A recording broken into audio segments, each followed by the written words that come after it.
માતા એવું જાહેરમાં કહું છું કે મારા દીકરાને સાથીઓ દોરતા નતું આવડતું. જયારે પહેલી વાર કદાચ સાથીઓ દોરવાનો થયો ને તો મારા દીકરાએ ઊંધો સાથીઓ દોર્યો તો. બોલો, આમ ઊંધો દોર્યો. આજુબાજુ વાળા હોશિયારો વાળા હોય ને તો એ હસ્યા ખરા, જો ને કે માતાજી આવે છે ને સાથીઓ દોરતા નહીં આવડતું. તો મારા દીકરાને ભાવ હતો ને, પણ મને એનો સાથીઓ ગોડા વાલો લાગ્યો, ભલે એને ઊંધો દોર્યો. શીખવાડવાનું મારા હોય ને. એટલે તમે પૂજા પાઠમાં કોઈ પણ જાતની ભૂલ થતી હોય ને તોય માતાજી નથી જોતા. આરતી દીકરો આમ ઊંધી ઉતારતો હોય એ ના જુઓ, પણ દીકરો આરતી ઉતારે છે બસ એનાથી એને પ્રસન્નતા થાય છે. આ શું ખોટું?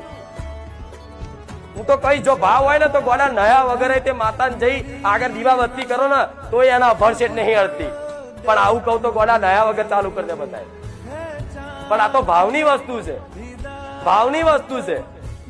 ભાવ હોય ત્યાં કશા જ નીતિ નિયમો રેણી કેણી કશું કામ નહીં આવતું. પણ ભાવ હોય તો, જો ભાવ નથી તો નીતિ નિયમ મુજબ કરવું જોઈએ. આમ તો નીતિ નિયમ મુજબ જ કરવું જોઈએ, પણ આ તો ભાવની વસ્તુ છે.